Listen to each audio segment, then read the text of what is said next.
Okay, I'm a city boy. Yeah, this is officially 3-5. Let's get it started. Let's get a show on the road. So this is June 13th, the first day of the HackOps Hackathon. Also, we are at 100 at the call. Let me do a screenshot. I love this. Let me do a screenshot. This is 100. So amazing. So I think everyone right here registered for the hackathon. So super excited to have you all join us for the kickoff event, and also to see that you all have put a lot of time and effort into submitting applications, even getting to this stage. It's not an easy feat to get to the particular stage of the hackathon. Really excited to see what you'll build in the coming days and how a single idea transition into a full-blown project that will be used by hundreds, if not thousands of users as time goes by. So today our conversation is basically around everything regarding the hackathon. Why the hackathon again? Funny enough, we have funny and exciting. We have the CEO of PipeOps joining us today. So I think the last Twitter space we did regarding the info session, I think we have just someone behind the handle, right? It was amazing then on that conversation. But this time around, we are going to see you joining us for this kickoff event.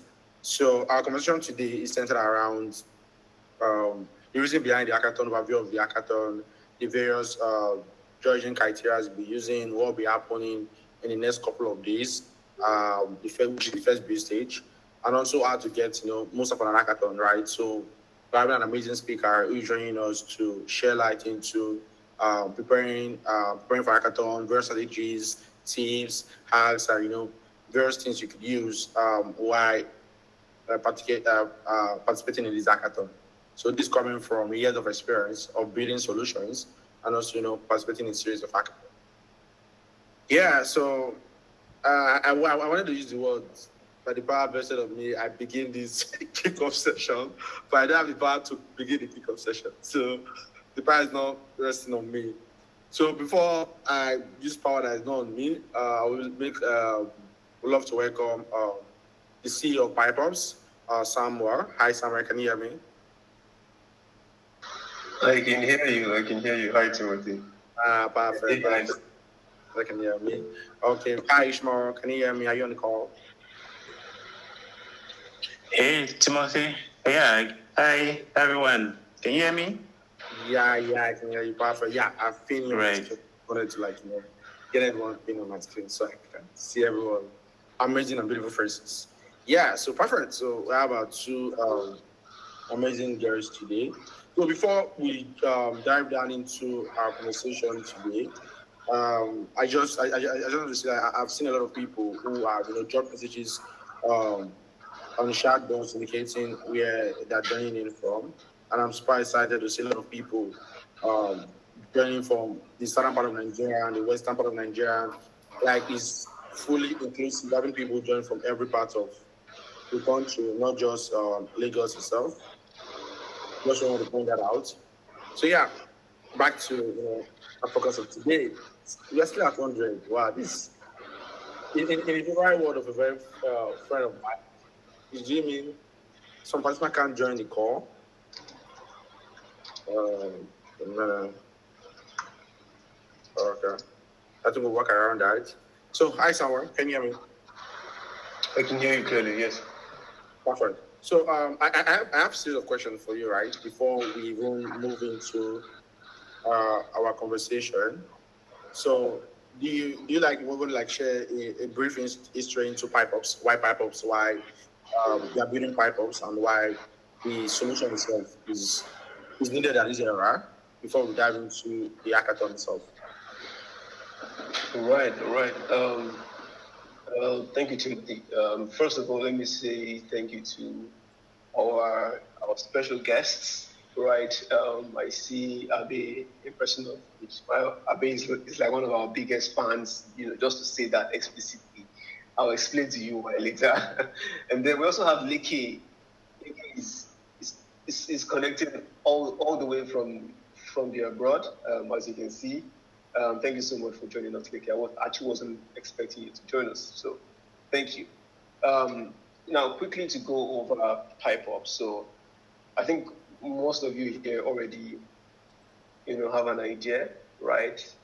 What we're doing at HackOps is we're just trying to make the whole cloud experience for developers 100x simpler, right? And ultimately making it easy so you can deploy your applications to the cloud without any cloud expertise. So HackOps, the whole idea of HackOps, it actually came from a core experience. So about 3 years ago, I worked at a fintech startup, and I joined them at a point where they desperately needed to, migrate their infrastructure from Heroku to AWS, and no one on the team actually had the skills to do that. And it was so troubling because this was a time when, crypto was hot. They had just introduced crypto into the platform, huge inbound of users, and the infrastructure just crumbled as a result. And, users were not able to use the app. They lost users eventually, and then of course, lost money as a result, right? At this point, me just being a designer, I didn't really think too much of it because I did not know exactly what the problem was. I just knew, infrastructure issue. But over time, that particular experience it was like a sting, right? I kept asking myself, why is something so important to the success of a tech business so inaccessible, right? What was that a problem, right? So, going back to the story, a few months struggling with, deploying and downtime, all of those things. Eventually, the team went to an event in Lagos here, and they met my now CTO, Alex. Alex is a big shot, DevOps, cloud engineer. He's also a backend, person, right? So of course, they could not afford Alex, so they basically just pitched the whole, we're building the next, wonderful thing in fintech, and you join us in the next 1 year. Everybody's going to be, we're all going to be millionaires. Alex bought the idea and eventually joined. And in just a few days, Alex set up everything on AWS and efficiently migrated the entire infrastructure. It looked like magic, right? Fast forward to a year after, Alex and I were talking, in retrospect of this whole event I just spoke about. And it was like, look, this is something I see, I've seen, all the years I've been doing DevOps, right? Businesses, startups will always call me, hey, come and help us with this, come and help us with that. And on his own, he's been trying to automate, those processes he does for them. At some point, he tried to make it into a product, into a business, but then he could not find the right, team to do something like that, right? And I told him that, look, I'm not a technical person, but I'm an excellent designer. So if you teach me these things, I will design the UI for you. But let us at least start from there, right? You design the UI, you handle backend infrastructure, and we'll look for somebody who will do front end. And fortunately, that third person is our VP of engineering and co-founder now, in person of Taye. I think he's also on the call, right? So I just give you the short story. I think for those of you who are technical, you will know that building something like HackOps is not base, right? Most especially for somebody who is not technical, right? Alex had to sit me down for days, going to weeks, explaining core concepts for me to be able to design the UI, the first version of the UI, right? Eventually, we started to build, and like 6 months or 4 or 5 months after, we went into private beta. So that's like the short story of HackOps. Awesome. Amazing. That's like, this is the first I'm hearing the story, right? So that's why I was quite good at getting the whole facts. But yeah, so I could able to be later on, right? Be later on that you said people that do start and come together, they usually have more millionaires later on. So maybe I'll tap from your grace. But yeah, before we move directly into the hackathon judging criteria, things to note why you are, being obtaining the HackOps 1.0. I would love to have a conversation on each my breeds. Just talk from his own whatever experience he didn't go there, and also just share about how to get things out of hackathon. So basically, various preparation to do, various strategies to be part of the top 10, top 20, even top 3 are being the winner of the hackathon, right? So if I don't do an introduction, that would be bad, right? So I had a book full of introduction.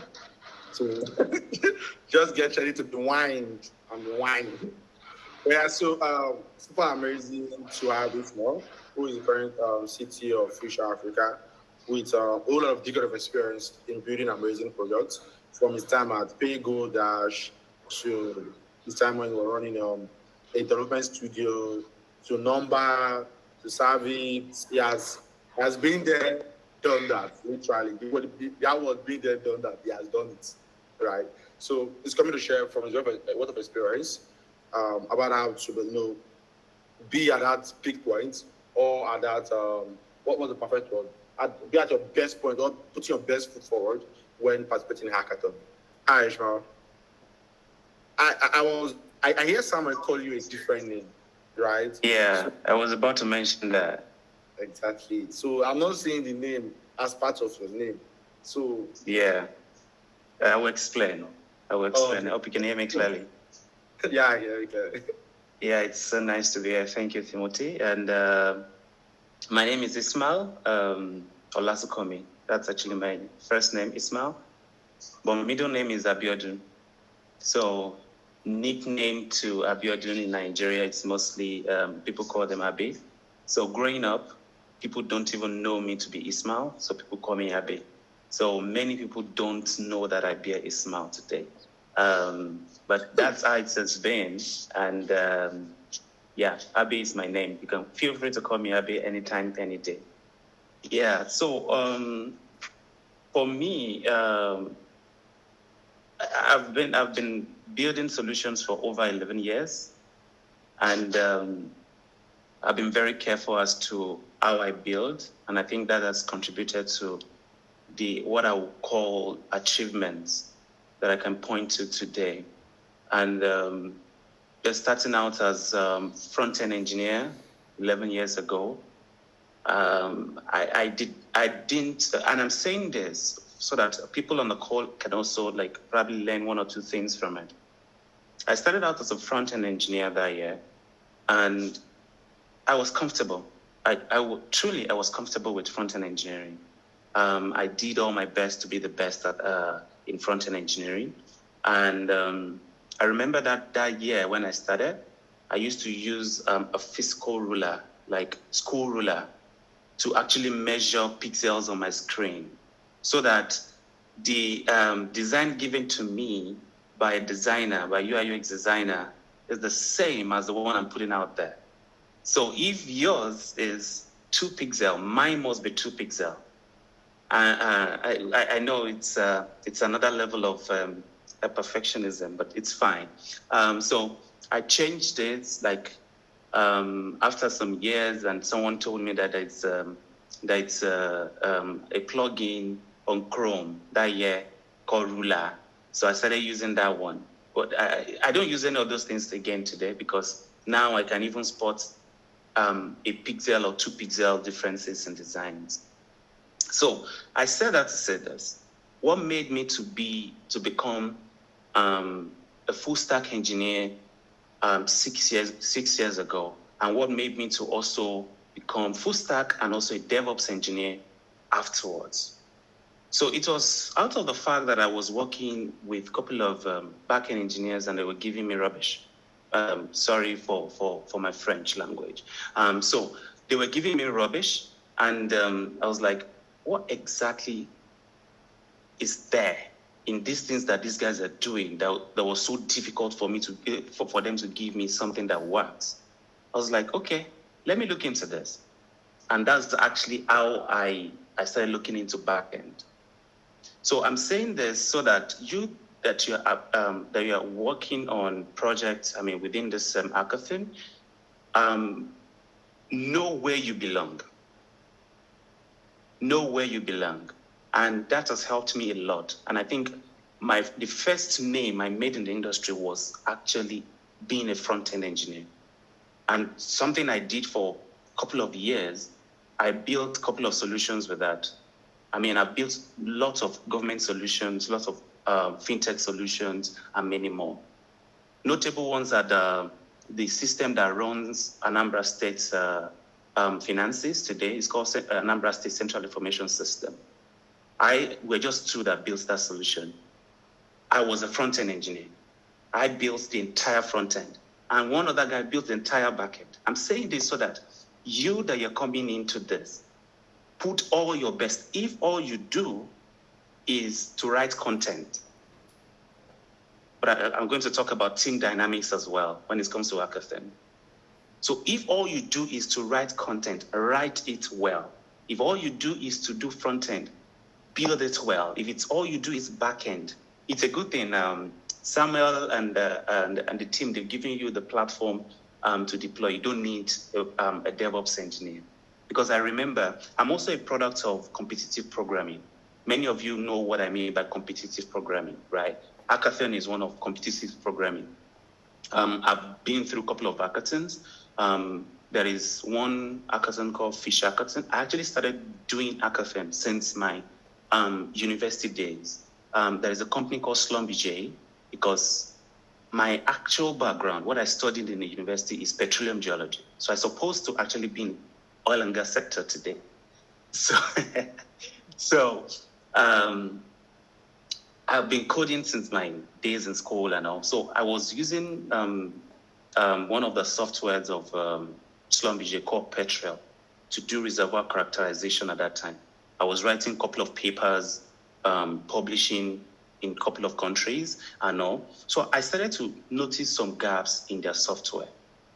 So they rolled out a competition at that time, hackathon, called Ocean Academic Competition, which is a national competition. To cut a long story short, I built something for them to fill in the gap. I wasn't just building. So I'm telling you all this story because I'm not going to actually lecture you on this call. I'm just going to tell you stories.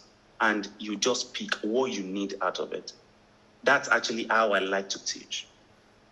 So from that hackathon, I didn't just think about what should I build? No, it's based on experience while I was using that software, that there is a gap here and I need to fill in that gap. So when I built that solution, it wasn't a matter of whether they're going to accept it or they're not going to accept it. They were definitely going to accept it because I knew that if they're able to publish that solution, it's an addition to their software. So I built it and I launched it. And to cut the long story short, we came first in Nigeria. The reason why we came first, after coming first and we're giving the gifts and all that, they've offered me and my team job in oil and gas. The rest of my team took it. I didn't take it.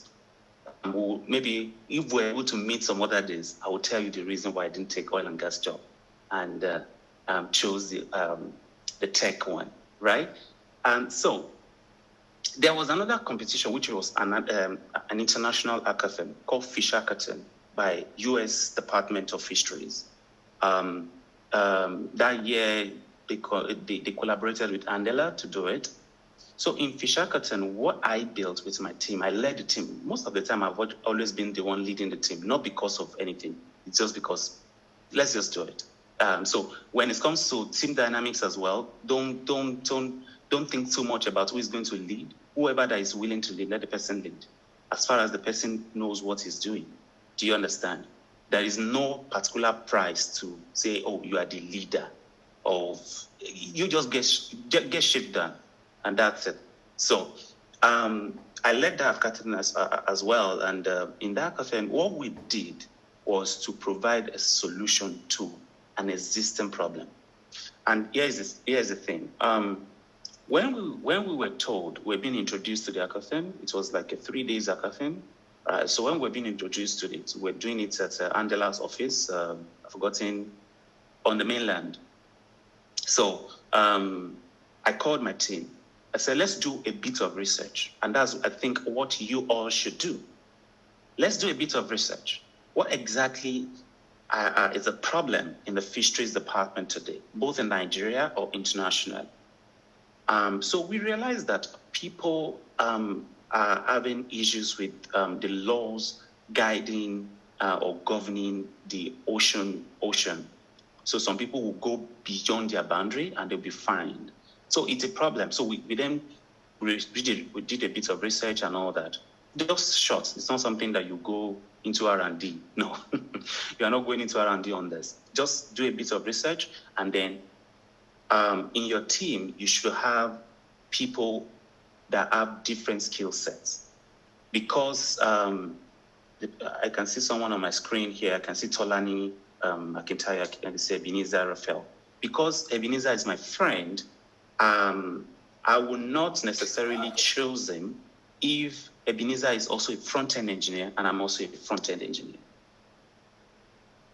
The next person that I need is maybe Oluwaleke, who is probably a back-end engineer. The next person that I need is Samuel, who is a designer. The next person that I need, if amidst these three of us, we realize that we are not very good at speaking publicly, in terms of public speaking, we need to find someone who can present for us. Trust me, if you've built the best solution ever and you don't know how to present it, it's a big problem. And we all know, right, that this space that we found ourselves, we are not the best at presentation. It's just like at this stage, we are beginning to learn into how we can present publicly, how to carry people along, how to ensure, because you're going to be in front of people that they've done it. Imagine myself sitting as a judge. I've judged even startups that are like seed stage, pre-seed, Series A, up to whatever level it is, you know. So when you are presenting, there's a lens through which I'm going to be seeing your solution, right? You need to be able to convince me that your solution is actually beyond technology, and I'm going to speak about that. Please, Timothy, tell me to shut up when you want me to shut up. But I'm getting to it. No. That's good. Okay. Because the major problem that many hackathon candidates or participants face is that they go on just building tech, and there is no business behind what they're building. I told you about the one I built for Schlumberger. I told you about the one that I built for Fish Hackathon. We came first on that one as well, on the Fish Hackathon, which at the end of the competition, after the fact that we got some rewards, even from the Fish Hackathon and also EWS, they also called us to come and present at World Economic Forum, the solution we built within 3 days. So I think that's what your focus should be like. This solution you want to build now. I have a friend of mine. He's still in the US till today. What took him to US actually was this. They had is IoT guy, hardware. So they had a hackathon just like this. And he built a very fantastic medical security related solution, which was during this, I think it was 3 days hackathon as well. Most of the time, it's usually 3 days, 2 days, right? So it was during the 3 days hackathon, and he built that. Today, that is what his company is about, because it was sponsored. Microsoft saw him, because you never can tell who is going to see you. I might be interested in any of your ideas and say, okay, come on, we're going to fund this. We're going to make this a proper company. Do you understand? Because as far as you're solving a unique problem, something interesting, not just building tech, yeah? Tech is good. I attended an hackathon, and I'm going to share this with you as well. I didn't win that one. That was one of those ones that I did not win, and it's painful. And it's super painful now that I'm even remembering. So it's so painful. Yeah, we built that hackathon. The reason why it was painful was we built software. I'm a software guy. If I tell you, okay, I've built solutions and all that, they're mostly software, right? I've built the software. The IoT guy, he has built like real IoT device. What this stuff was about was that it's about security. Say, oh, we adapted that IoT to earrings, to wristwatch, to necklace, to buttons on your shirts. So if you have that device, so it's people will not know that you have device on you because it's your earrings. People will not know. It's your wristwatch. It's your necklace. So if you're in any distress situation, you can tap on whether it's a necklace now or even your ring, normal ring. You can tap on it, and then it will broadcast to my software. My software will pick it up, pick your location, and then send it to agencies. All of you are enjoying it, Ali. You're enjoying that idea. So good. It worked. It really worked. On the day of presentation, so we had one guy said, I will present. I was going to wala now. Yeah, go and present. So apparently, the guy saw, I think the governor of Lagos State at that time sent someone to come and represent him. FCMB Bank, they sent top representative. I mean, big guys were on the panel that day. The guy got shot, and he could not present well. The guys that now won, to be honest with you, they did not build any technology. No technology. I'm not saying you should not please build. You have to, of course. This is HackOps. This is strictly technology. You need to deploy through HackOps before we can even review your stuff, right? These guys didn't build any technology, but if you see their slides, if you see the guy that came, I was like, this is bringing a gun to a broom fight. The guy that came to present that idea, oh my God. I clapped. I didn't know when I clapped for this guy. I was like, oh, these guys, they are good. So actually, that was what happened because you need to find someone. In my team for Fisher Cutting, there was one particular guy, and I'm going to tell you this. There was one particular guy who happened to be a lawyer. He was part of my team. He was the one that presented for my team. He was the one that prepared our slides. So while we were busy like coding, doing all the things, not sleeping, the guy is also not sleeping. He's also putting together content. He's also putting together things to how to prepare. So you will see him. We are seated like this at Angela's office. So you always see this guy, even though he's not the team lead, that was the team lead. You always see this guy at the back, at our back. So ask him, what does this mean? Can you take a screenshot? Take a screenshot. He will still go back to his seat. He will go and put it in his slide. I mean, that was actually how we won. I can say not only because of our technology, right? So, but our technology also contributed to it. So your team dynamics ensure that you have someone who can build, or people that can build for you, people that can give you good designs, and also people that can present for you, because that's all it's about, your storytelling. If you can tell it well, that's good. One other thing I also want to let you know is your time management. You do not have all the time in the world. When you start, it might look like you have all the time. Yeah, it's always like that. We have 2 days. Don't worry. Everything is going to be good. It's fine. I mean, when we do this, before you know it, it's already midnight. And we are all human beings. You must go to bed, even if it is 1 hour. Do you understand now? So at that particular point in time, I've actually coded for 48 hours straight before. Yes, it was during COVID-19. So I was actually the one that built the solution that the NCC, what they call them, that was in charge of COVID-19 that time. We call it, what's it called? Tracing application. So I was actually the one that built the solution for them. So they reached out to me, NCDC, thank you. They reached out to me that they needed to be able to track people. If you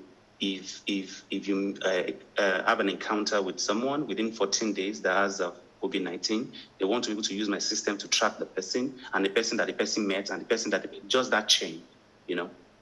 So I coded for 48 hours, and it has to be a discrete stuff, you know. I had to be the only one that would build that solution. I had to be the only one that would deploy. Nobody else and stuff like that. I've been on those kind of projects that are confidential before, but nothing illegal. I try as much as possible to stay out of prison, even though there are so many occurrences where I'm supposed to be in the prison. But yeah, God saved me. Yeah. So, yeah. So Timothy, I think I'm good, right? So. Yeah. I think for the last thing that I would like to say, it's about their timing. So when you start, let someone, if you know for sure that you don't have the capability to be able to do this timing thing, there are some product managers that could be on your team that will scope what you need to do. Like I said, you don't need to build the entire thing that you want. You can't build an Uber in this hackathon. It's not possible. I should let you know that. That's where bugs will start to come in when you're building too much. But you can build something that will let the judges know that you've actually built the MVP of Uber. You can understand where you're going. So let a product manager or project manager, as the case may be, mostly I would prefer product manager, let them break down what you need to do after you've discussed it. Let them break down the time as well. So they will tell you, Mr. A, you work on this. Mr. B, you work on this. And everything will be good. Also, always communicate. That's how we'll wrap it up. Thank you so much. Awesome. That's if only I had a Google sound for clapping, I would have used it. Yeah, one quick thing though.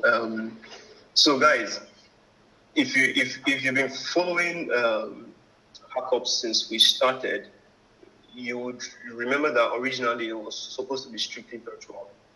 Now, Abby is the reason why we're here today, right? Abby called us with E for almost 1 hour to convince us that you people must make this worthwhile, right? So Abby, quickly, I just want you to tell us why you emphasized on extending this hackathon to something more physical, something more robust, please. Okay, thank you for that. First and foremost, there is this experience that comes with hackathon. Even though if it's a free hackathon, I've done free hackathons before, and we just at the end of the day, we just give us a pen and a tote bag. But I will still carry that tote bag, even though I will not use it. I will still carry that tote bag and pen. I'll be jumping home. For what? The reason was that I had that experience, that vibe of hackathon, sitting with people, that competition. But it goes beyond competition, actually. A lot that I learned through hackathon, through hackathon. Because I met with, in fact, a couple of people that I've actually built real solutions with. I think my co-founder, because I have two companies of my own, aside the fact that I'm the CTO of Future Africa and CTO of Accelerate Africa. So I have two companies of my own as well that I run. People ask me how I do it, but I do it. So I think, yes. My co-founder in PagoDash, he was being introduced to me by someone I met at a hackathon in the past. There are a couple of people that I still interact with today, people that will share knowledge together. So you're going to share knowledge, you're going to meet people that will challenge you. And if you are an extreme perfectionist, like I was, this may make you to want to pull back. This may make you to not want to say certain things during your meetings. Say, oh, what if I say this? And because when you get on the ground, some people are going to intimidate you. And the people that will intimidate you, they're also on this call right now. So imagine you're just starting your career, you're just like 2 years into programming, and one guy just is just on the ground that they're saying, oh, I've been coding for over 20 years. Don't be intimidated. First and foremost, if I were you, I want to learn from that guy. And at the same time, that doesn't mean that you don't know what you're doing as well. Feel free to share your experience. Okay, this is how I think about this. This is how I think about this. Can we do it this way? So lend your voice into all the things, because the moment you don't do that and it crashes, then it's a problem. Going back to where I started, right? The physical hackathon has its own vibe. And even though if no prize is attached to it, everybody's happy, everybody's learning, everybody's collaborating, everybody's meeting their new friends, meeting their new co-founders, even getting their new jobs. If we're to be virtual, I may not see you because, to be honest with you, there could be jobs available that day. I'm not saying I'm giving everybody jobs. I'm just saying that there may be people around that are looking for upcoming talents that are smart, that they want to use them to fill in certain roles. But I will not see you if it's just virtual. So yeah, that's the reason why I feel like physical hackathon. Yeah, you don't want to miss it. Awesome. That's amazing. Yeah, I actually learned a lot, and I've kind of been in positions like that before. Funny enough, the first hackathon I participated in was an amazing one. I think that was the one done by World Bank in conjunction with the folks at CCOP. That was around 2020, right before COVID-19. So it was something I'm building for various, I think they wanted to place the various gas plants across Nigeria. So they needed a solution to map out those places for placing those solutions. And many other teams to focus on. So my team was just building for that particular solution because, again, it was using geospatial data for that solution. Everyone just shy away from that particular part of that hackathon. That was very, very hard.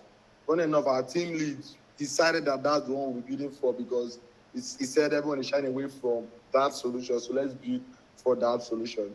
So yeah, it was like a 3-day hackathon and later turned to like a 2-week hackathon due to some issues that happened.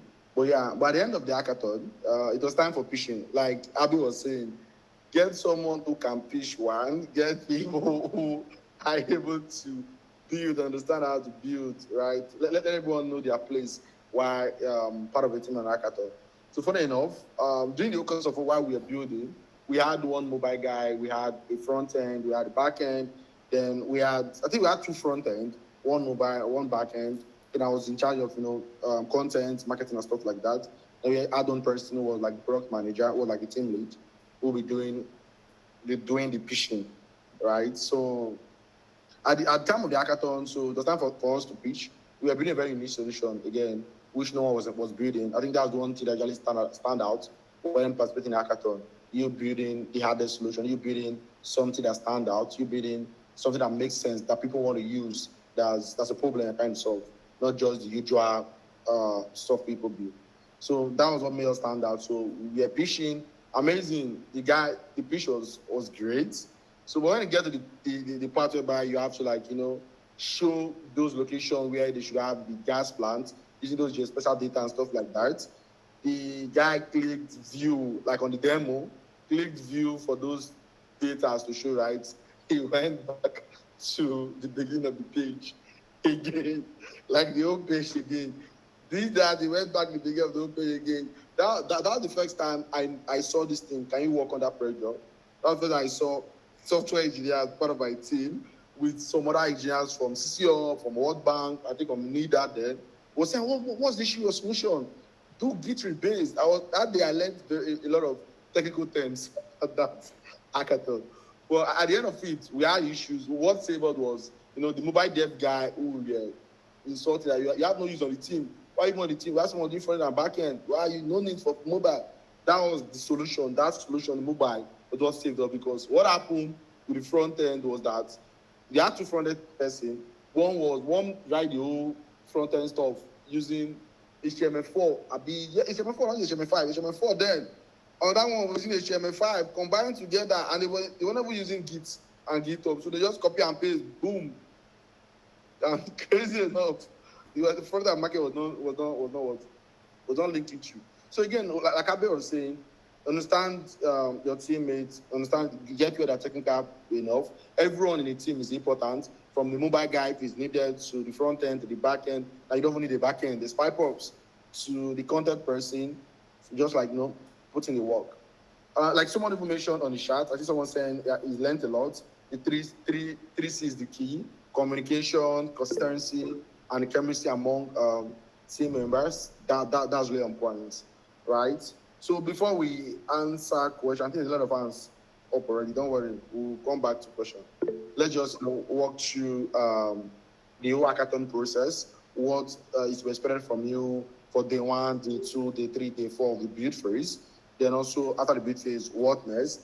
Then the various judging criteria, what the judges are looking at when they are checking through your solution they are building for the hackathon. So for that session, I'm having the amazing Samuel do justice to that. Hi, Samuel. Yeah, hi, Timothy. I was just about to ask Abi if he needs to leave, by 4 p.m. Right? And I'm asking that because, these questions are going to be mostly for him. So I think we should take those questions for him first. We can answer them and then leave when he has to. Right? So let's just take like 5 questions maximum, please. Okay, perfect. So let me open the queue. So if you have any question, please do it to raise your hand. But you can also see typing your question in the chat. So we might not be able to answer those questions of everyone raising their hand. So you can also just type your questions on the chat. I think the first on my list I can see is Adewale Joshua. Hi, can you hear me? Yeah, hi. Yeah, perfect. Please do it ask a question, please. Be straightforward. Okay. It's actually just a single question that has been making everybody to be confused in the community. Which I think I asked the CEO himself on Slack for just to respond. I asked what we call Nitro, if it has to contact the host of the hackathon and stuff like that. I really don't know much about it. So it's actually regarding this repo configuration of a team. Like, are we supposed to use a standard structure to connect our repo to the project on PyPop? Like, in the sense that, let's say we are working on we are not using a server-side rendering framework, right? We are using the, what do you call this other side rendering? So we are using the CSR rendering, whereby you have your framework for your front end surface, let's say React.js. Client side. Client side rendering, whereby you are using another language, that's a Python, Flask API, Fast API for your backend. Like, are we supposed to create different repos for those for the backend and front end, and then connect them to the backend project on PyPop, and then connect them to front end project on PyPop? Or we are supposed to use, let's say, a single repo, whereby we use the mono repo standard, whereby you have a folder structure of the backend and then the folder structure of the front end. Or we can rather be in issue whereby creating different branches, housing your front end and then your backend code. So which standard are we supposed to follow? Is there a specific standard that we are supposed to follow in order to structure that? Because I've actually been telling people that they can use they can use separating their repos, use different repos. That's not an issue. and then they can either use what we call the branches to separate the code rather than having different repos in order to maintain just a single repo, so that they can just structure, have a branch for backend and have a branch for front end rather than using the mono repo structure. So I don't know which one are we supposed to follow. Okay. I think I'm raising question though. It basically is not really directed to Habi. It's like directed to the internal team of Pipers. We'll definitely go over that. I think I've keep this question, save this question. So I think I'll ask that later on by the end of these are based Q&A.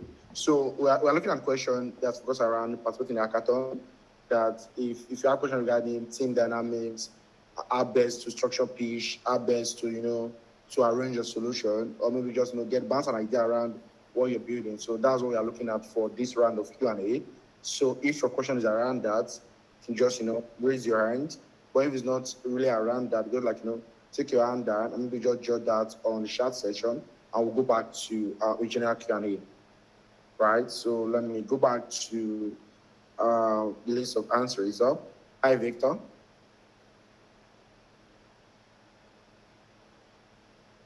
Hi, Victor, can you hear me?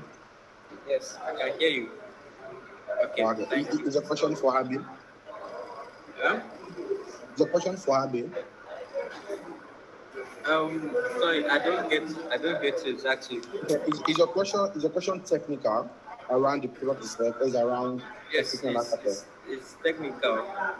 So what the question is not really technical, but the question is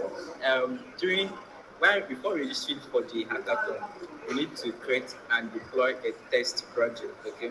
So the question now is, for the actual projects we are building, do we need to buy another server, or we can still use that server and create another project on top of the free server that was given to us? So I needed more light in that area. Again, this is not because because Abbey is an internal word for type of thing, which again we're doing later on. So I'm still a lot of hands raised up. So I'm just trying to ask this question one more time. Is the question you have right now with your hands up, is it focused around, learning more about participating in hackathon, about putting your best foot forward, or is basically around, the Python's tool itself, or, a technical question? Is it around a technical question or around the hackathon, the Python's tool itself? Please do it take your hand down. Or it's generally around how to put your best foot forward in participating in hackathon. Please leave the hand up and we'll just get across to you. We have 7 minutes with Abby already. So let's make use of this amazing time. Unless Abby want to ask the question and get mine answered. Hi, Joanne. How's it going? Hi, everybody. So I see everybody's from Nigeria and I'm from Kenya. I'm not sure if I should be part of this hackathon. And I'm also individual. But I did register, so I just want some clarification around that. Okay, so Summer, can you just take that? Yeah, you definitely should be a part of the hackathon, right? So the hackathon experience is actually open to anybody, regardless of your location. Now, the interesting thing is, if you get to the final 25, you will be required to come to Lagos, Nigeria. Right. I think Joanne, I think we can talk about the logistics of that outside of this conversation, right?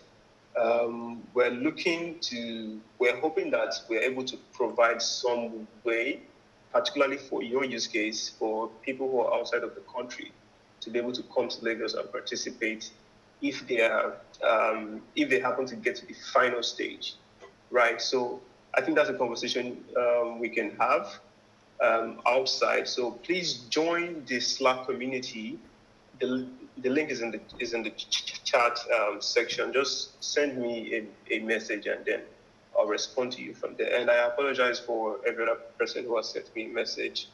And I'm here to respond. I will definitely respond to you. Okay. So see, we have just 5 minutes remaining, and since again, they are not towards Abby, let me ask my own and just enjoy my 5 minutes. Right? 5 minutes of fame. Let me enjoy my 5 minutes of fame. So right. So Abby, right? What standard? What makes a solution standard in an hackathon? Right? That's one I have. The second one. So in a pitch deck, what are things as a judge? If you are judging a particular project, you are looking at in a pitch deck. Then also, what are things you're also looking at in a project when you're judging an hackathon? Yeah, thank you for that. That's actually a very wonderful one. For hackathon or pitch deck, whichever one, they're all the same, one way or the other, because judges that are going to be judging, especially if they're experienced judges, they are not, first and foremost, they shut their eyes towards the technical side. They don't want to see the technical yet. What they first want to hear from you is the problem you are solving. What's the problem that you're solving? You present that to them in a very clear terms. While it's good to speak big grammars, but please be careful. Because one thing is, you do not want to lose people. I don't know how many minutes the HackOps team will be giving you to present, but when we are asking people to present like proper startups, and to be honest with you, anything you build here can actually morph into a proper startups, and I think there is a provision for that. And once you are able to get through to that as well, there's another provision for maybe funding or coaching by Inyolu Aboyeji. But that's just by the way. So what they want to hear first is the problem you're solving. I'm a venture capitalist as much as I'm a tech person. I advise on investments in Future Africa and Accelerate Africa. But the first thing I want to hear, even though I'm technical, is what problem are you solving? While it may be technical, say, for example, the first time I met the HackOps team, the problem they're solving is a technical problem. Do you understand now? The problem the HackOps is solving is a technical problem. Then HackOps had to then explain it. I mean, to me, they didn't have to explain too much because I already understood what they were doing. But to people, investors, and everyone else, they had to explain it in a way that everybody will understand what they're trying to solve. So while the problem you're trying to solve might be technical, just like HackOps solution, you need to also find a way to capture it for everybody that is reading it. The first 2-3 pages of your document, of your presentation, should be about this. Mostly yours, because your first page is about you and your team or whatever it is, the name. And then the second page should talk about the problem. Okay, this is what is happening, maybe in Africa, maybe in Nigeria. Tell them about that problem. Then tell them about the solution you're coming up with. In all of this, we've not talked about the tech. That is when you can now tell them, okay, and this, you can shuffle this. This can come either ways, right? It's either depending on what you're working on. There's some solutions that you're building that you need to quickly introduce the tech. Immediately after you've introduced the solution, say, oh, this is a solution you're providing to that problem. So you can then introduce the tech that this is how you want to solve the problem with technology. However, there are some solutions that you need to actually tell them about money. Because these are people, I will not be interested in making your idea a proper startup if it does not evolve into money. I will not invest in you because I know you've built a fancy solution, which is good. Everybody claps for you. But at the same time, sometimes your solution, you need to quickly bring in the money. That, okay, this is, for example, someone who is solving a problem, a cybersecurity problem. You need to let us know how much currently, like an enterprise, and that's why I told you that you need to bring in someone who can do this research, put together your presentation and probably present for you. So how much is enterprise spending on cybersecurity today? even with all the spendings, are they getting the value? Now, with my solution, this technology, I'm able to do this, and do this. And the money they're already spending, mine is cheaper. And this is how I make money. And at the end of the day, this is how it is. So you have gone, I will not listen to that. Samuel will not listen to that. I will not jump up. Because this has gone beyond just building some sort of solution, hackathon solution. And you see a lot of people building, I'm building something, I don't want to mention anything, right? But you just need to be careful as to the way you present it. Your solution, or most of you guys that are here, you are technical guys, but don't let that don't let that get to you too much. You need to build solutions that solve actual problem, and also while presenting it, you need to let them know clearly at first when you are starting the problem that exists. What is the problem? Then the solution, that is the proposed solution. Then how you're solving it and how can you make money from it. That's what we consider on our end to be, forget about legal now. That's on the other side. But yeah, that's actually what we consider to be good presentation. Awesome. Really appreciate that. This is already 4:01. I'm not sure we can do another question. So thank you very much for joining us on this session. I really appreciate the time you spent with us. Again, I personally learned a lot. Looking forward to participating in another hackathon where I'm part of the top 3 winners. But yeah, I've learned a lot personally. So looking for maybe the next, maybe 2.0. Right? I'll participate in 2.0. So maybe by then I will just learn a lot and come in for 2.0. But yeah, we really appreciate you. All right, guys. I wish you the very best. Thank you so much for having me here. Yeah, bye. Yeah, bye. Hi, Sam. Oh, I love your background. That was amazing. that was good. So okay, before I can see a lot of questions right on the chat, and a lot of people raised up. But before we dive into this Q&A session, let's just go over to somewhere to have a conversation around the hackathon. What will be happening from day one, which is today. I think I saw someone ask a question already that does day one count in this Git commit thing, right? So we'll be working through what will be happening from today to on the 18th, which is like the first build phase. Then also talking about the judging criteria and also everything you have to know. You have to know before kicking off the hackathon. And also using the power vested on him to kick off the hackathon. But yeah, I sound. Yeah, thank you, Timothy.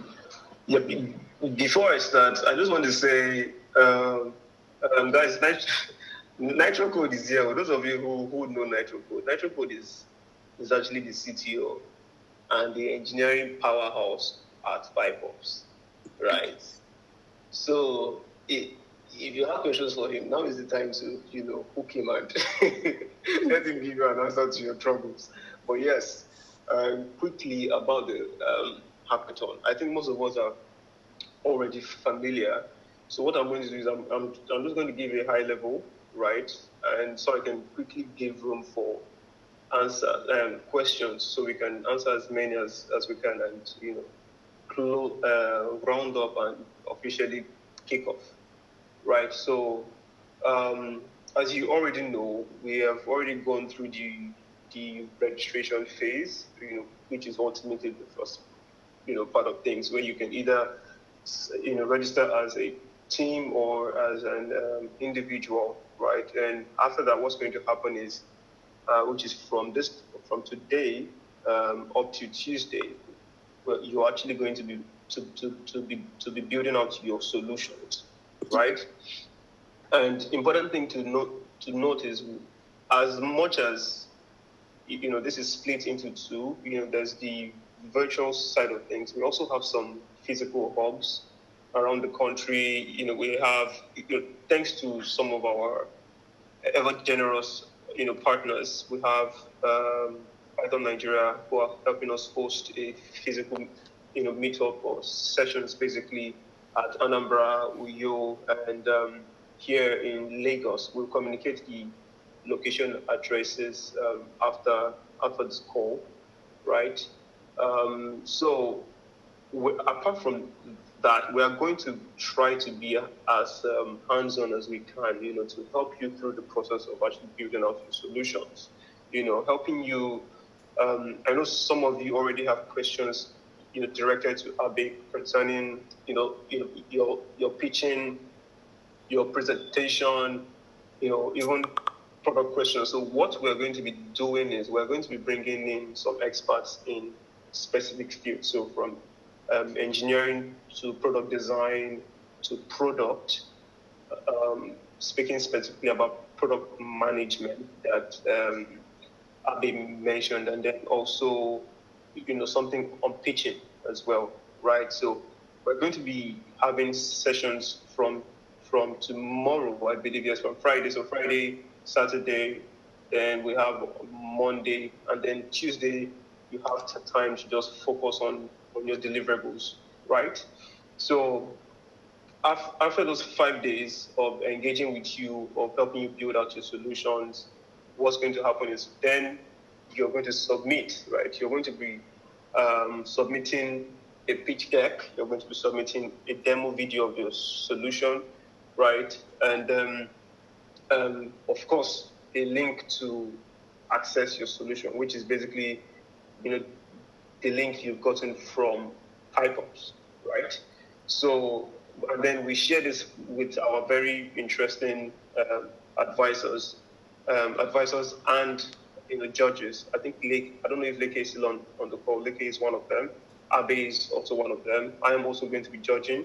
And then Alex, our CTO here, is also going to be judging some of your very interesting solutions, right? And then after the judging period, answer questions. After the judging period, we are going to announce the 25 finalists who we would like to come and meet us or come and join us at Lagos, right? I know some of you already have questions as to, logistics and whatnot. We're trying our best to see how we can accommodate for scenarios where some of you are not able to join us, right? We're going to communicate, specifics if at all we come to a favorable, conclusion concerning that. And then after, I know 25 it can be very, it's like we're going from almost 1,000 applicants to just 25 people, right? So it's going to be a lot on the judges. Actually, I feel for them even more than the whole experience whatsoever. However, be rest assured that we have set up a very robust judging criteria, right? Ultimately, to make things, not just to make things easy for them, but then to also make sure that you are judged correctly, right, on what is truly important. So, for instance, when we first started, we actually wanted to make it a public voting thing, and immediately we saw some friction from some of you who were here earlier, right? And it just didn't make sense because, it would not leave things to people who are the most fans or friends, or followers, whatever the case may be, to now rank up as regarding, being a finalist. So we decided to take that away, introduce, judges. We can, okay, good, yes, you can see the criteria on the hackathon website. I think somebody's asking that question. So we have a very robust rubric, testing you on various angles, your presentation, the functionality of your solution, and how it aligns with the theme of the hackathon itself. So we don't go and be building, things that we do not ask you to build, right? So as much as we encourage innovation, right, it's very important that we work in the framework that we have set, right? And then when you come to join us at Lagos here, you're going to have one full day where you can, build upon your solution. So a week after, judges have submitted their report, right, we're going to communicate the 25 finalists, right? From that point up to when you'll be required to come into Lagos, which is on the 5th and the 6th of July, we expect you to try to refine your solution, even if it's just ideas, right? Because on the 5th, you're going to be coming again to have a physical hack day, right? Basically trying to add those extra things that you may have discussed amongst yourselves, right? And then give yourself the boost to actually present something more interesting after your first hack day, which is starting at this moment, right? And then on the 6th, we're going to have you present to our physical judges. I believe Abe is also going to be part of that panel. We're trying to bring in some interesting personnel. I'm not giving any hints yet. So on that day, you would be expected to pitch your idea on the stage, right? This is where that presenter comes in, right? It's going to be exciting. We're going to send invites even to people who are not, going to be participating. So it's going to be a wonderful experience for you to actually, network with, some interesting persons in the industry, right? And then on that same day, we're going to be announcing our top 3 winners. Exciting stuff. And I would just say I'm looking forward to, seeing the things you build out. Before we start answering questions, Timothy, do you think we should answer questions now or after we kick off, in quote? Okay. I think we should answer a question, then kick off and just be for this. So kicking off will just be like the last thing we do. Right. So let's just get every question. So I think most questions will be answered on the Slack channel. So if you have any question right now, I kind of like technical that have to do like a back and forth a lot, please do have to just drop it on the Slack channel. So I think we're able to just follow up with you and answer this question. Hi, Alice. Finally, we got to see the face behind that amazing big emoji. But yeah, so I think what will happen, I'm doing a couple of questions right on the chat, but let me just go over to the folks that have their hands raised there for quite a time now. Okay. Okay. We still have 12 minutes before the end of this session, so we're having just only 10 minutes to answer a question, or is it a minute, 2 minutes to do our official kicking off. So, what am I going with? Hi, Olalekan Ajayi. Your hand is raised. Yeah. Hello, good afternoon. Yeah, good afternoon. Yeah, sorry, my question is not exactly a technical one. I just wanted to inquire now. I'm building a product that requires a little bit of, physical operational activity, but during the process of the hacker, definitely the operational activity will not be in place yet. So I just want to know, how do we pitch such? Though it still requires like a web application solution that actually solves a real-time problem, but there's a bit of operational activity involved. So how do you pitch such a solution, or how would you advise? Well, I think basically that one could have been, for RB, that actually could have an amazing one for RB. But again, since you already have a technical part, that makes sense. So it's an hackathon. What is basically an hackathon is an MVP. Everything that have to be in place in an hackathon. But since you're utilizing PipeOps and you're building on PipeOps, that makes sense. So you just like integrate the entire idea, the entire program, the entire solution on your pitch deck while working through build down being built. Also, during the like someone was saying earlier on, we also, I think we are hosting various office hours which again could be able to bring discussion and also fine tune what you are building. But I think someone has something to add to it. Yeah, just to quickly add to that, I mean, you already answered the question, but then since you're building a solution that is around a physical experience, ultimately what that means is the application is just an extension of that whole, that wholesome experience. So yes, I think that's wonderful, and I think that's fine actually. So as long as you have your tech side, in check, you're deployed on PipeOps, you're able to share access to the platform. That's wonderful, right? And then you now have to think of, let's say you get to the final day now, for instance, you have to think of how you're going to sell that idea, which includes your application and then your physical, operation, aspect of your solution.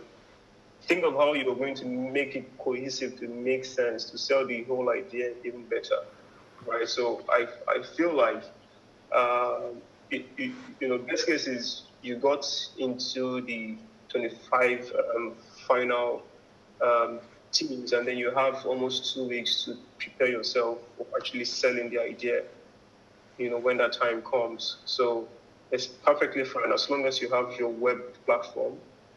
Proceed with rolling out the feature set for the MVP, and then let's see how things go from there. So I hope that answered your question. I think next on my list is sorry, let me just go Shukebuka. Hi. Good evening, everyone. Yes, so I wanted to ask about the demo video. So how should we incorporate it? Should it be sort of like purely technical? That is just a screen record of the application, or should we add some marketing flair and maybe some video editing into it? How should we make it? Oh no! Please keep it simple. Please keep it simple. Right? Simple being just do a demonstration of how the application works. We don't want you to spend time doing videos. We don't want you to spend money on a motion graphic designer. Trust me, that is not going to help or boost your case, because it's just something that makes it flashy. Ultimately, our judges are going to be looking at, is it working? Is it truly valuable? And a few other things. Yes, aesthetics makes sense. However, I feel like if you have to be doing or adding effects to your demo video, that's becoming a little bit excessive, right? So we don't want that. All right, sir. My second question. Okay, can I ask another question about the? Okay, please. Can you let's just give it other people to ask questions. I have like 3 minutes. So if you just type the other one, or just drop on the Slack channel. Hi, Ebenezer. All right, sir. Hey, bro. My question is about a lot was said about in teams working with other people in its team, but how about those that are working alone that signed up as individuals? Like any advice for them or something? And my second question was about scope, like the solutions we are building. Some of the solutions that some people might have in mind might not be within the scope of the competition. Like, so the scope was building for productivity, right? And the way some have outlined, themes like healthcare, finance, and all of that. Some might be beyond. Some ideas you might have might go beyond that. So should we still go ahead with that?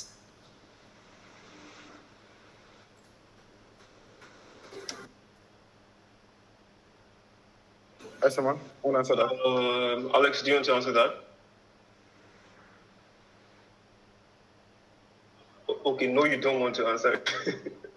All right, that's fine. Okay, great question. I think, first of all, the fact that you are signing up as an individual is incredibly, commendable, actually. My advice concerning the theme, personally, I think it's fine for you to stray away from those industries we highlighted, but then it is very important that it is a productivity tool, right? So maybe you want to build something interesting for the Nigerian military. By all means, do that, right? But it must it must be a productivity tool, please, right? That is like the main criteria. Thank you. Okay, awesome. The next on my list, I think we still have 6 minutes for this. Next is sorry, Olumide Kamsen. Zero. Hi. Hi, great Tim.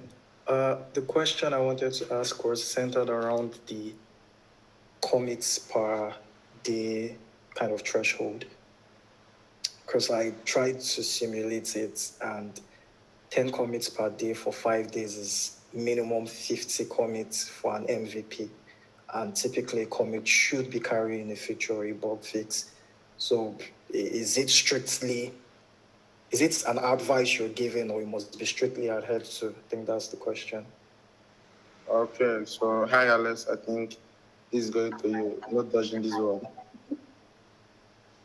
So sorry, because I would rather have 5 commits that have more features than 10 commits that is just text change or adding a comma here and there.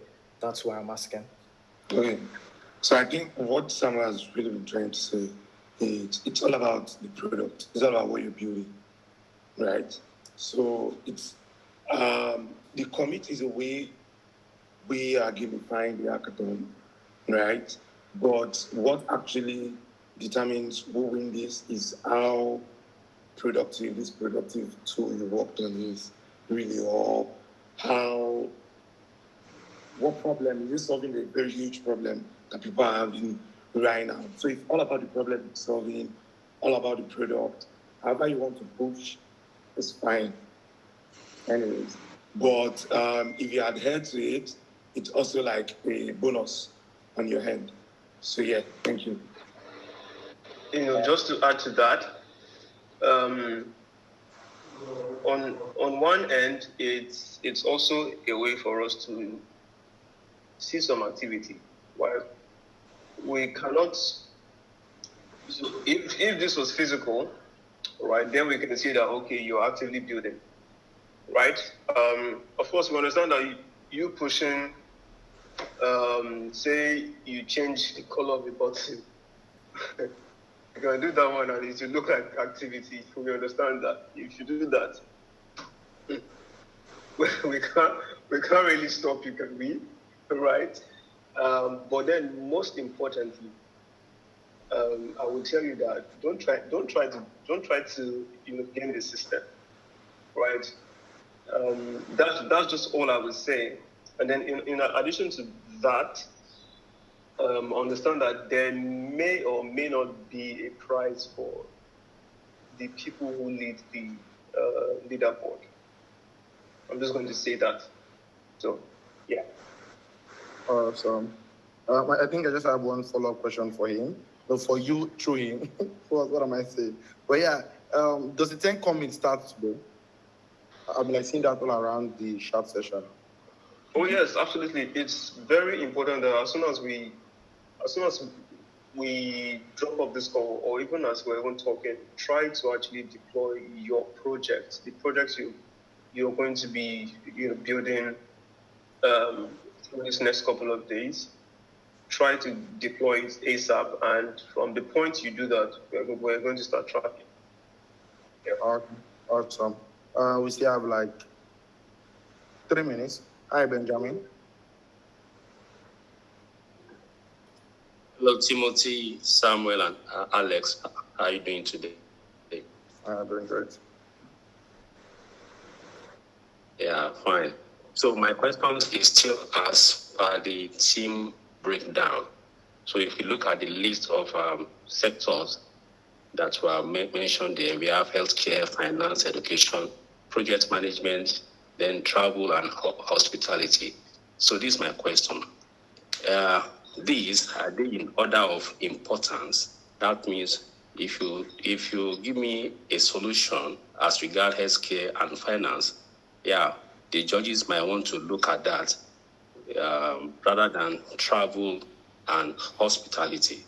So the list we have here, is it in order of importance to the hackathon? Thank you. Great question. Great question, actually. It may seem very trivial, but then I can understand where you're coming from, just to be sure, right? Just to be sure that it is not in order of priority. But the answer to that is no, right, Mr. Benjamin? It's not.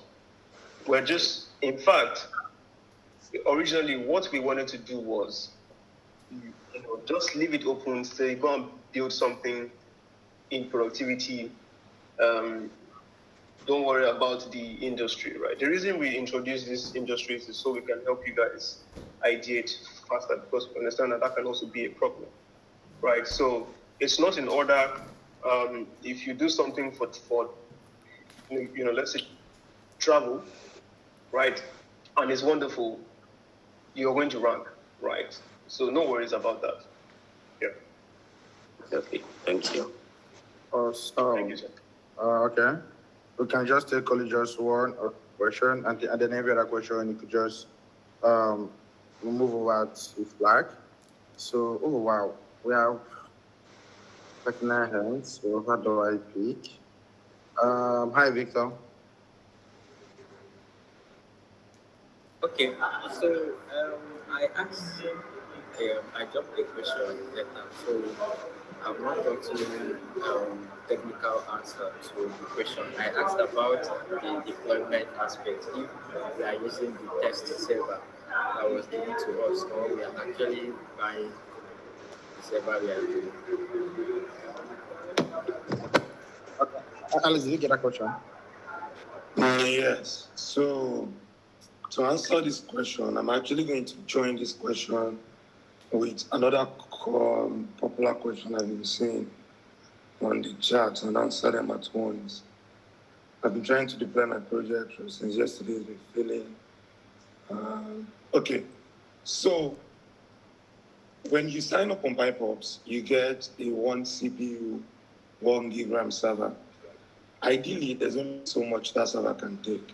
So meaning when you deploy your front end, you deploy your back end, or whatever you're deploying on it, you make sure to go to the server to check the memory usage, right, and the CPU usage to see if you have not overcommitted more memory to project A, and then you have to adjust accordingly. But in a case where you use up the resource, you guys want to see it? This is a big setup. Okay, let's do this. Just give me a minute.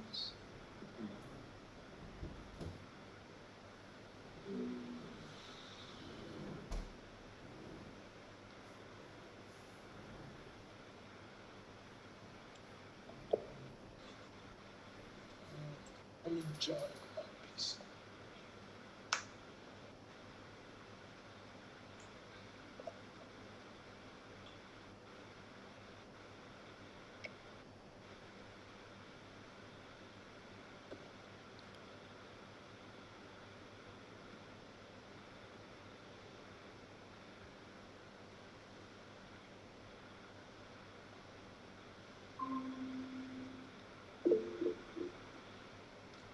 Mic check.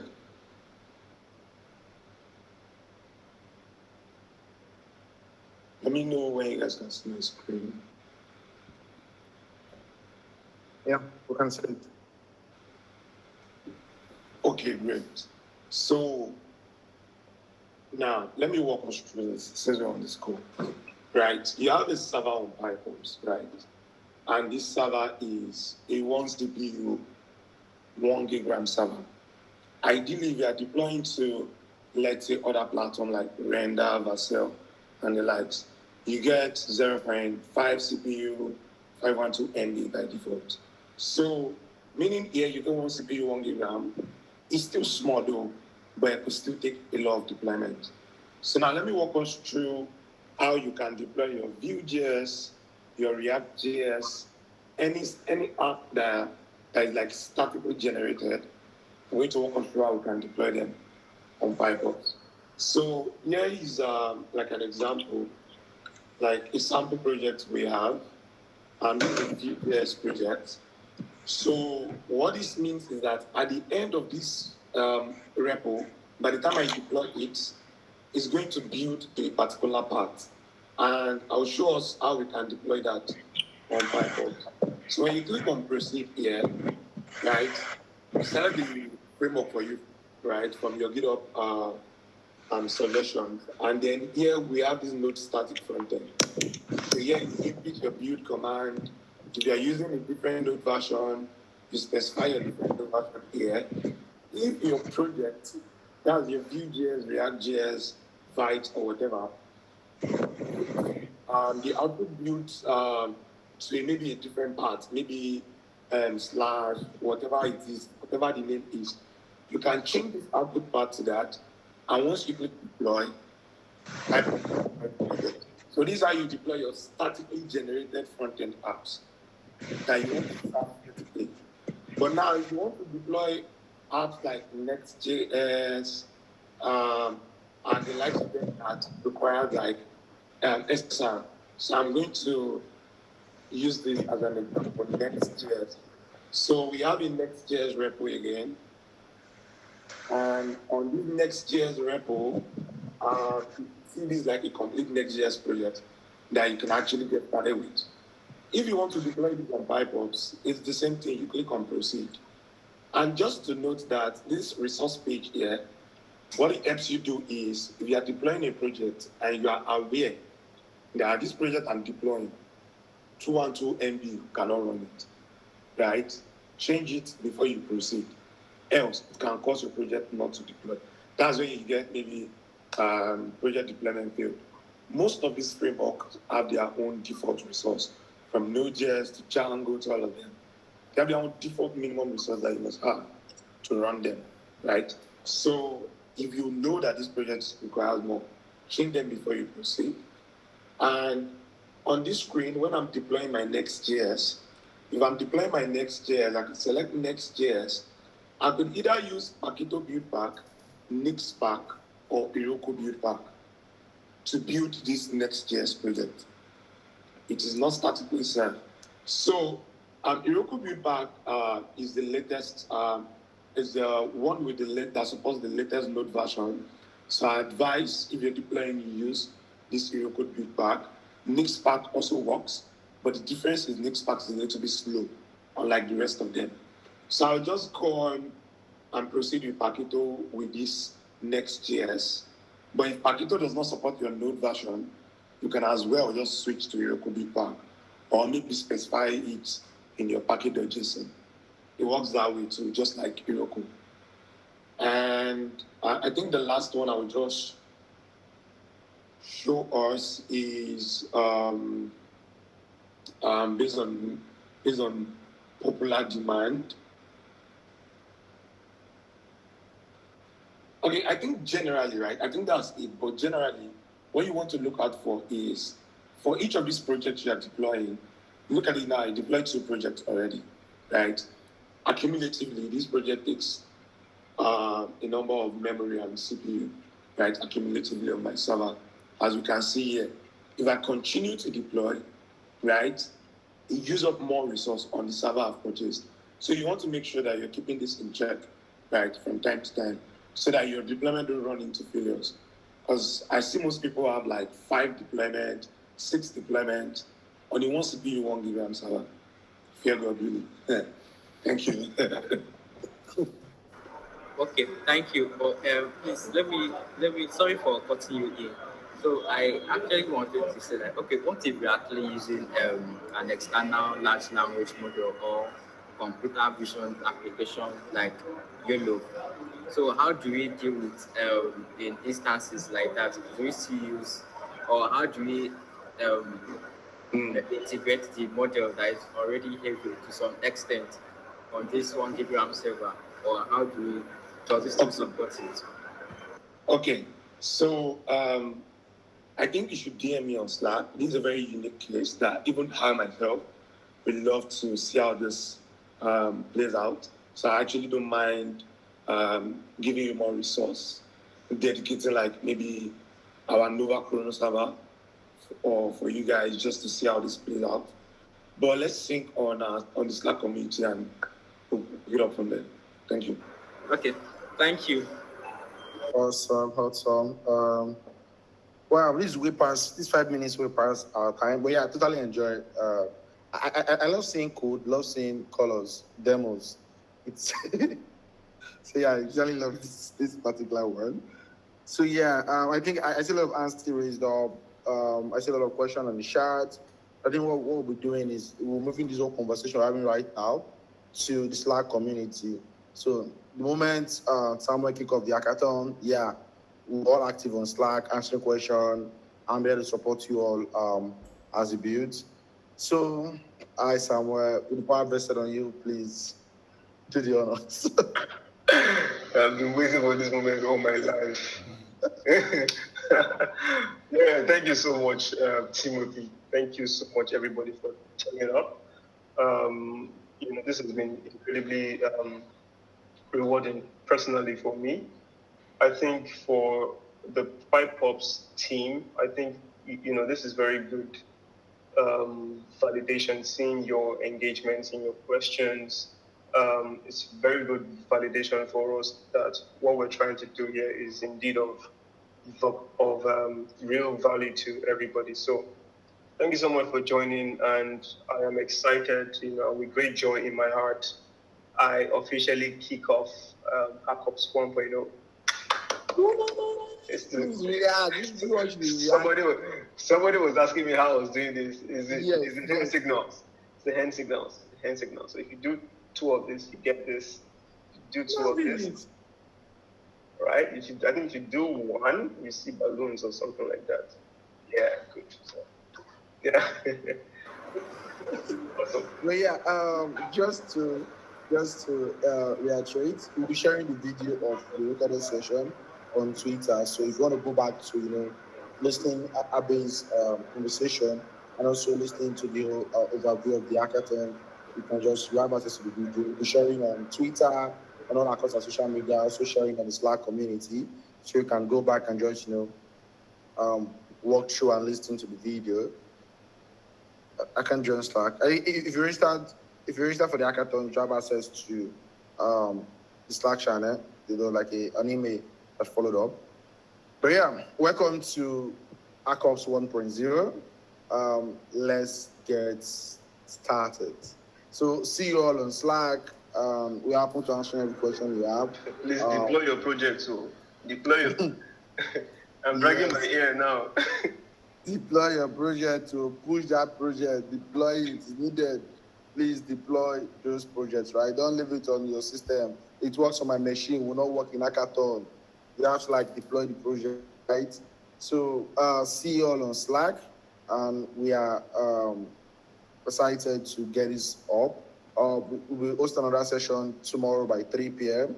So again, bring your question. We'll be asking any question within live sessions. If you have any question, you can still join us tomorrow by 3. We're pushing out the registration for that, and also the link to join in for the office hours.